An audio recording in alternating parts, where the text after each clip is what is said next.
Howdy folks, so we're here with the Kobalt 80V-06. I had a interesting and logical viewer request to ask, well, if this saw is supposed to compete with a 50cc saw, shouldn't it be able to take other bars and chains like other 50cc saws are able to take?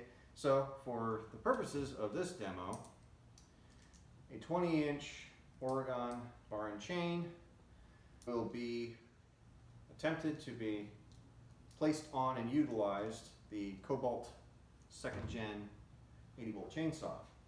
Before we do that, one thing I want to point out is that this chain guard washer was not present on the old KCS 180B. So it's just an example of something that Kobalt is working on to improve the product beyond just power and torque and making it lighter weight than the old model. And also lower profile. That fell off because I'm stupid. So the old chain would just flop around inside the plastic and not actually stick to the sprocket, whereas the new one tends to hold a chain that's properly tightened much better than the old one. So regardless of how powerful of a model you get, it seems to be that they are learning their lessons and improving the product. Might be wondering how much more of a cut you really get out of a 20-inch versus an 18-inch. It's actually substantial. So it's close to 3 inches untightened, and then when tightened, you might even get to be about 3 1/8 inches that you actually get over the 18-inch.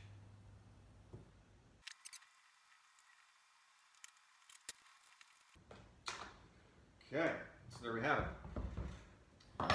The Pro Size chain fits without an eyelet, just enough to snap. I'm a little worried about when this ages, stretching a little bit, and so that's where it needs to get an eyelet or some kind of a cap washer over top of the chain tensioner, and just to make the hole the same size as on the 18-inch chain. So what does that 3 inches really get you? In total, the cut depth of this would be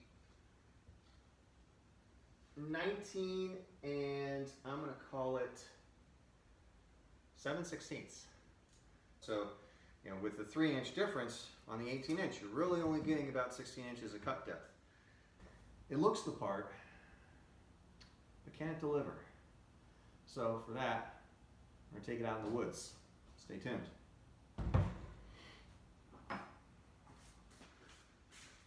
So I'm going to use the 5 amp hour battery this time.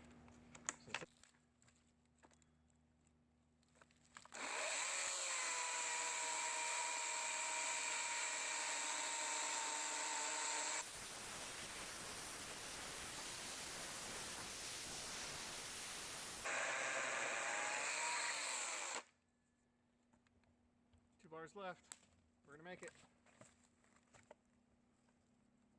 Doesn't feel terribly hot.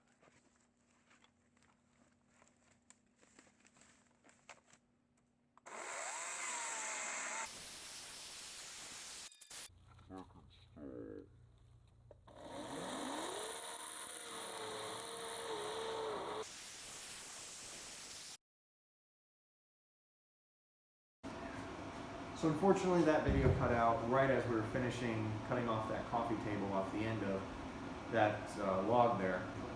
What we did manage to catch is my goofy impressed face in an image, but no shenanigans. It cut through all on its own. I didn't have a backup gas saw anywhere in the vicinity to finish up that. This saw kept up the RPMs with a 20-inch bar and chain buried in that wood.